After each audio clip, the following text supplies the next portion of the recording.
কোরআন হয় পাক আল্লাহর বাণী,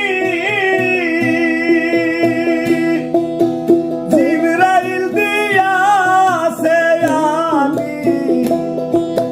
কোরআন হয় পাক আল্লাহর বাণী,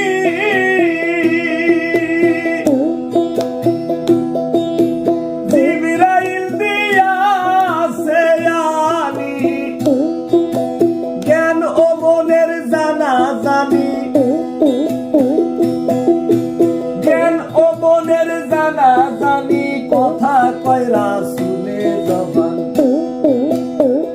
কাগজে লিখিবার আগে অজুতে লিখা হয় কোরআন, কাগজে লিখিবার আগে অজুতে লিখা হয় কোরআন।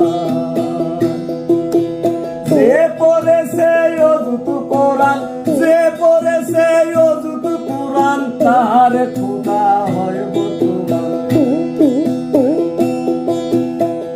কাগজে লিখিবার আগে অজুতে লিখা হয় কোরআন।